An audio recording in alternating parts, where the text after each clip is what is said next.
Hi guys, how are you doing today? Ready for some drama I have for you today? Let's go to the first story about OP, who kicked his mom out because she was crying about his brother's dog while OP was at the hospital after surgery. Nice mom, isn't it? Enjoy the stories, guys, and don't forget to like and subscribe. And of course, don't forget to leave a comment. My mother and I never really got along. I'm definitely her least favorite kid. She never wanted a second child, but she doesn't believe in so she doesn't go above and beyond for me. My brother and I have an okay relationship, but he has a perfect life and a nice family, so I just kind of stay away because I'm jealous. A couple of months ago, I went hiking and a rock fell from the side of a hill and hit me in my face. I had a broken eye socket, a broken nose, and a broken arm. They reset my nose, but I was never able to breathe correctly, so I ended up having surgery to fix it last week. I asked if my mother would be willing to drive me to the surgery center and stay with me for the surgery day, because all my friends couldn't. It was okay until I finally got home, and I just wanted to rest. She just kept lecturing me about little things. Then she started crying because my brother's dog died. I don't know why. Maybe it was the painkillers, but I told her she's never cried or felt bad when something happens to me, and that I think it's better if she just went home. She told me I was ungrateful, and she was going to go where she was wanted. I guess she went to my brother's house because his wife messaged me about how Mom came over so upset because I kicked her out, and how I really should apologize because she's just trying to help and I don't let her help. I feel bad because I think the painkillers made me overreact because I already know she doesn't do things for me like she does for other people. But I also don't feel bad because even though I have to do everything for myself, I'm actually able to relax. My friends keep telling me not to worry about it and to focus on feeling better. Sadly, OP's friends are right. OP just had a surgery following a severe accident, and she was needling OP about how to live his life and crying over OP's brother's dog. That's awful, and she's a terrible mom. Any normal mom would just be loving and caring under those circumstances. OP is definitely not an a-hole. I've been a high school girl, so I know B in the form of ostracization. But this is not the case. There are no office politics oppressing the victim. More or less, everyone in our office became close-knit about 3 months ago. We are all in the same training class for a new branch in our company. After finishing training, a majority of the people in the office felt comfortable exchanging Facebook info. One person, Kathy, 25 female, told us all she didn't use Facebook. This was a lie, because I had searched her name and found her before she stated this. It was an active and very public account, but I never outed her to the rest of the group. I believed it was her nice way of turning us down. I understood, because not everyone is comfortable with work friends on their personal media. Some weeks pass, and she lets it slip that she has a Facebook. Something about her dislike about her friends sharing stuff on her feed.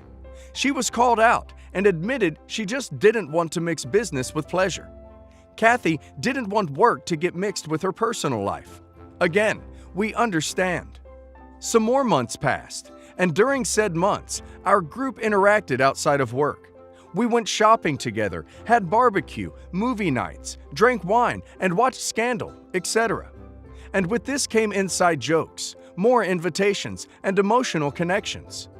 Last Monday, Kathy complained to me that our co-workers Brad and Joey were having a laugh during lunch. She, feeling left out, asked what was so funny. They said she just had to be there to get it. She asked them to say it anyway, and that she'd probably get it.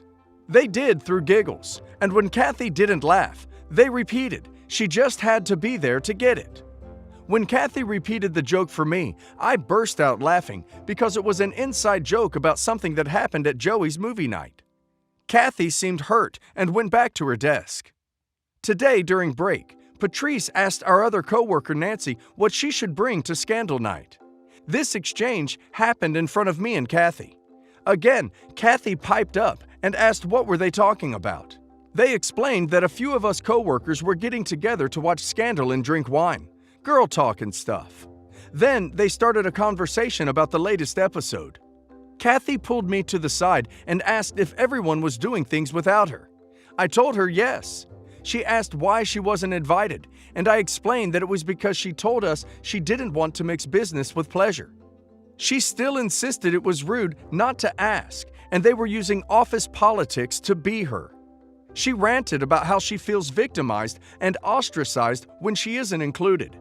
How do I explain it to her that her not being included is her fault, and she can't force people to like or invite her? Edit. Bolded for emphasis since there is some confusion. Kathy has stated she doesn't want coworker interaction outside of work, not just Facebook. Ever since Kathy found out everyone does interact outside of work, she's been very curious about my texting on breaks or after work. She wants to know if I'm texting ex-coworker or going to ex's coworker's event. Update. I talk to my coworkers during our time before shift starts, usually a coffee and donuts thing for everyone. I phrased it so that it seemed like I was hurt by the group talking about scandal night in front of me. They understood and promised to keep that to themselves. I also stated that maybe next time me and Kathy could go. Nancy was confused, and Brad was visually disagreeing and pissed. Apparently, Kathy lied to me about not being invited. Why, I don't know. Nancy sent Kathy a Facebook message weeks ago. Nancy said she was thinking about having a TV and wine night. She listed a few shows and asked Kathy which she would like to watch. It took Kathy a few days to respond after reading it. In the response, she said she had better things to do than drink cheap wine and watch trash TV. Also, to not message her on Facebook again. I physically saw the message to confirm it wasn't some fake screenshot. I asked Nancy why she didn't tell us about this, and she said it would make the workplace hostile. Brad also noted Kathy was a B and that I should just check out her Facebook. So I did, and like before, it's a very active and public account. Apparently, for months, she's been posting status, Kathy's tea, about our workplace. Sometimes venting, sometimes actually harmful statements. One that really bothered Brad was when she took creep shots of everyone and posted that he was a fat N-word, hard R, something about Tyler Perry. He only found this out because one of Kathy's Facebook friends sent it to him.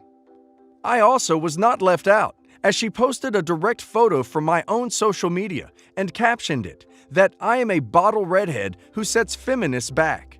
There was something about Nancy's scandal night, but she called it for desperate soccer moms and wannabe Stepford wives. Brad said he didn't want to tell us because he went to HR and they haven't gotten back to him yet. That they said though it counts as cyberbee, it's her social media, but she had her phone on the work floor, against the rules. So now I have all this information and confused on what to do. Kathy's lying to me and very rude herself. But why would she lie to me? What's her endgame? I have about 4 hours until my break with Kathy. Should I confront her? Whoa, that update! I think I would not bring it up to her as she sounds like the kind of person who is begging for some drama or whatever. I would record any nastiness from Kathy and report it to HR, so if there's a blowout from her, eventually OP has her backside covered. I would just act very professionally towards her now and not extend any friendliness, nor make a point of being cold. Just act oblivious to her witchiness and answer any work-related questions directly and professionally, and brush off other comments. K. So, are you guys hanging out later? OP. Sorry, but based on some advice I received from one of my mentors, I'm trying to keep my work and personal life more separated these days. The bit about the mentor just helps her not assume that it's because of her, even though it is. I would also talk to OP's friends about talking about out-of-work hangouts only through texts or outside of the office, and about recording any weird or offensive behavior from her in the future. I got married to my husband, Greg, in Thailand last year. It was sort of an elopement, destination wedding. Getting married there is unbelievably cheap if you do it right. The only people who came were my parents, Greg's brother, and my best friend Rachel, and her then boyfriend, now fiancé, Tim. I certainly did not expect Rachel and Tim to come to my wedding because, well, it was in Thailand. What I mean is, I wanted her to come, but had no expectations, and would have been 100% okay with it if she didn't. But when I told her what Greg and I planned, she squealed in excitement and said that of course she and Tim would be there. Not long after the honeymoon, two things happened. Rachel and Tim got engaged, and Greg and I got pregnant. Well, I did, but Greg participated. Of course, I was super happy for Rachel and gushed with her about getting married. She was happy for me having a baby, but of course, completely distracted by planning her wedding. Now, if you want to know what Rachel is like, watch Disney's Princess and the Frog. Rachel is Charlotte. That is exactly what she is like. Extremely outgoing and bubbly, a bit ditzy, a huge drama queen, absolutely adorable. I love her to death, but she can be an airhead sometimes. I am very quiet and introverted and don't say much. I'm also a huge doormat and people pleaser. I can't stand hurting or disappointing people. Rachel is definitely the leader, alpha of our friendship, and I don't mind at all. I'm saying this because I feel knowing our personalities may help in fixing this mess and giving it more context. For medical reasons I do not want to go into, I am having a scheduled C-section. When Rachel told me when her wedding date was, just before she sent out the invitations, my heart sank. She planned her wedding on the exact day I have my C-section. Rachel didn't know this. When I told her that I wouldn't be able to make it, she demanded to know why, and I told her. She was very upset, started crying, saying how unfair life was, etc. I figured she was just being her usual dramatic self and thought no more of it. I said I was really disappointed too, but I'd be sure to send her a nice gift and we could get together at a later date so I can see her pictures and she could see the baby. 2 days ago, Greg and I got her wedding invitation. When I opened it up, I saw the date on the invitation was not the date Rachel had told me the wedding would be. It was 2 weeks later. Keep in mind, the previous date had already been decided and must have been printed because it was just before the invitations were about to be sent out. I called Rachel and my worst fears were confirmed. Rachel was squealing with excitement about her surprise to me. She had decided to make the wedding date 2 weeks later than the originally planned and printed date so I could come. I should also mention here that the location of Rachel and Tim's wedding is a 6-hour drive away. When I stuttered that she should have asked me first and that it just wouldn't be possible to come, she had a total meltdown. She said she had gotten into a huge fight with Tim and his family and hers about it, had all the invitations redone, and had to put down a lot of money to shift the date at such short notice, and that I should go to her wedding because she went to Thailand for mine, and this was only a 6-hour drive. She said she did me a huge favor and that I had plenty of time to either find a babysitter or I could bring the baby with me to the wedding if that worked better for me. I just muttered some non-committal thing like, "I'll think about it," which Rachel took as, "OMG, yes, I'm totally coming." I do not feel like making a 12-hour round trip, not to mention participating in the wedding, only 2 weeks after having a baby. If I do this in one day, I'll be completely exhausted. If I make a weekend of it, I am not leaving a 14-day-old baby by itself for the weekend. I also refuse to take a 14-day-old baby on a weekend vacation. I'm hoping I don't need to explain why both options are absurd to even consider. I don't know what to do. Normally I would cave and go.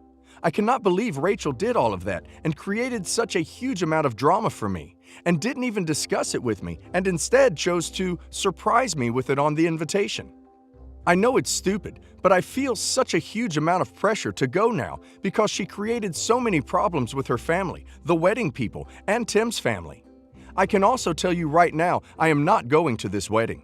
I am putting my foot down and refusing to bend in this area. If anyone is going to tell me I need to suck it up and go, don't bother. There is no way I can, for both my health and my sanity, not to mention that would be an awful thing to do to the baby. What I need help with is, how do I tell Rachel this? I honestly do feel like the worst friend ever because I'm not going, but I really need help here because just thinking about confrontation is giving me a panic attack. I can't stand it. I'm horrible at these kind of things. The only reason I'm so confident in my decision not to go is because A, my baby comes first, and B, Greg. He is furious with Rachel. He says she is a toxic narcissist B at worst, and a stupid, self-absorbed, empty-headed brat at best, and thinks I should end our friendship regardless. He also says he's lost a lot of respect for Tim for caving into this madness, and that he can't believe Rachel has put this entire wedding on my shoulders and how unbelievably inconsiderate and immature she's being. I don't know that harshness is warranted, and it hurts that he says those things about her. But he's been a godsend by saying, I don't want to control you, OP, but I will not let you go to that stupid wedding. You need to take care of yourself for once, and we are going to have a baby. So you need to stop catering to other people so much, or you'll drive yourself into a loony bin. Anyways, I really do need help. My husband wants me to terminate my friendship with Rachel, which is why I'm asking what I should do. I think that may be a bit much, but I need tips on how to stay strong on my decision and how to tell Rachel I can't and won't be at her wedding.